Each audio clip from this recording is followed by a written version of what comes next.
kembali dengan mata pelajaran IPS kelas 8 semester 2, dan materi yang akan dipelajari yaitu tentang pengaruh kebijakan sistem tanam paksa di Indonesia.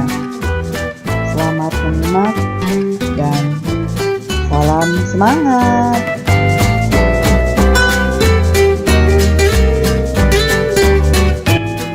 Oke, jangan lupa sebelum menyimak materi, like dan subscribe.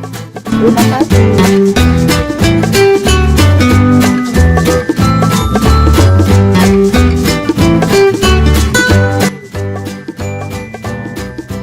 Coba perhatikan tanaman ekspor dari Indonesia di atas.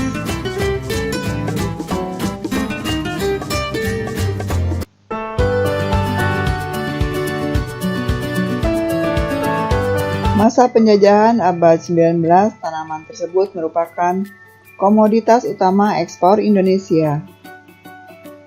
Karena itu, Belanda berusaha menaikkan ekspor tanaman perkebunan tersebut.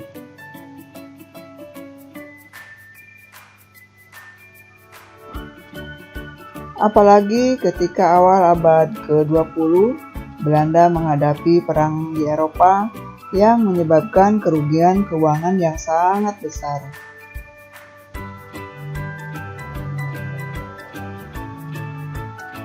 Selain itu, Belanda menghadapi berbagai perlawanan rakyat Indonesia dari berbagai daerah.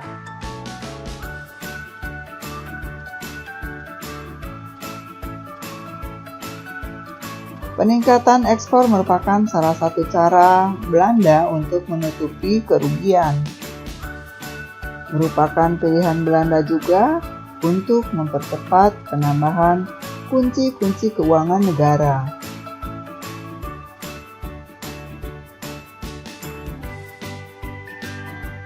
Pada tahun 1830, bangsa Belanda menerapkan sistem tanam paksa atau kulturstelsel.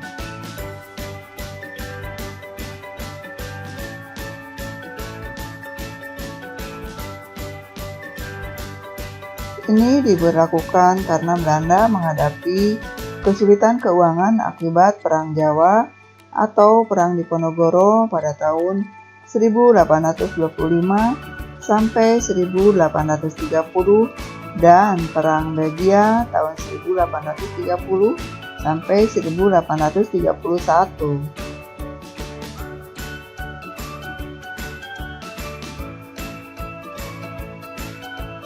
Ketentuan kebijakan tanam paksa yang diberlakukan pemerintahan Belanda sangat memberatkan masyarakat Indonesia.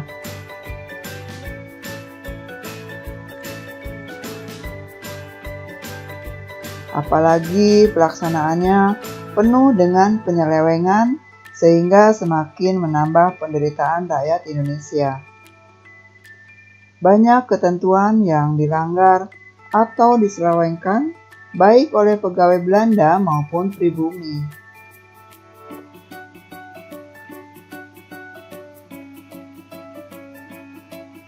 Praktik-praktik penekanan dan pemaksaan terhadap rakyat tersebut antara lain yaitu: pertama, menurut ketentuan, tanah yang digunakan untuk tanaman wajib hanya 1/5 dari tanah yang dimiliki rakyat. Namun kenyataannya selalu lebih, bahkan sampai setengah bagian dari tanah yang dimiliki rakyat. Kedua, kelebihan hasil panen tanaman wajib tidak pernah dibayarkan. Ketiga, waktu untuk kerja wajib melebihi dari 66 hari dan tanpa imbalan yang memadai. Keempat, tanah yang digunakan untuk tanaman wajib tetap dikenakan pajak.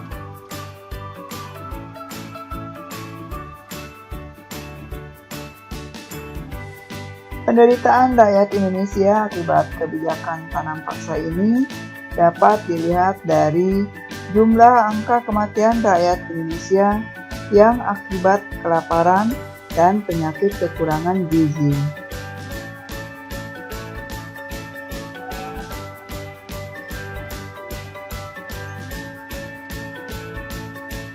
Pada tahun 1848 sampai 1850, karena paceklik, 9/10 penduduk Grobogan, Jawa Tengah mati kelaparan. Yang dari penduduk semula 89.000 orang, dapat bertahan hanya 9.000 orang. Penduduk Demak yang semula berjumlah 336.000 orang, hanya tersisa sebanyak 120.000 orang.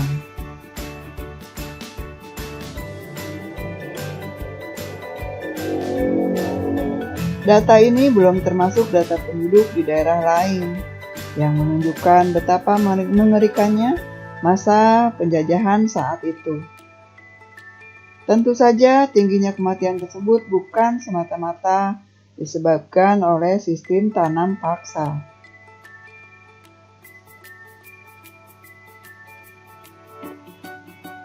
Sistem ini membuat banyak pihak bersimpati dan mengecam praktik tanam paksa. Kecaman tidak hanya datang dari bangsa Indonesia, tetapi juga orang-orang Belanda. Mereka menuntut agar tanam paksa dihapuskan.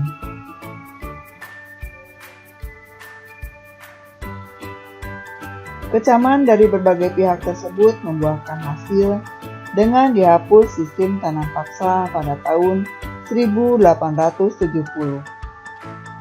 Orang-orang Belanda yang menentang adanya tanam paksa tersebut diantaranya adalah Baron van Hove, Douwes Dekker, dan Vitalis.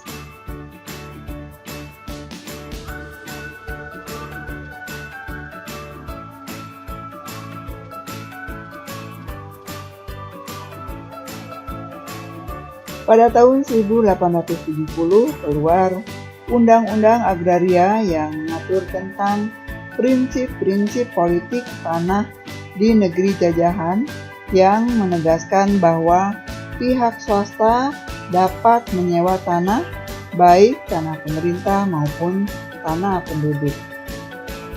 Tanah pemerintah dapat disewakan pengusaha swasta sampai 75 tahun.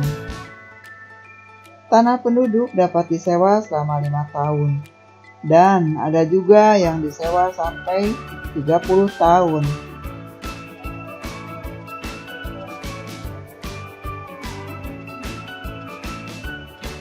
Pada tahun 1870 juga keluar Undang-Undang Gula yang berisi larangan mengangkut tebu keluar Indonesia. Tebu harus diproses di Indonesia. Pabrik gula milik pemerintah akan dihapus secara bertahap dan diambil alih oleh pihak swasta. Pihak swasta diberikan kesempatan yang luas untuk membangun pabrik gula baru.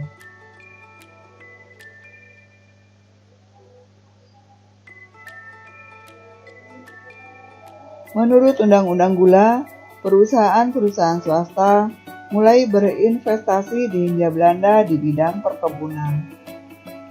Sejak Undang-Undang Gula dan Undang-Undang Agraria dikeluarkan, pihak swasta semakin banyak memasuki tanah jajahan di Indonesia. Mereka memainkan peranan penting dalam mengeksploitasi tanah jajahan.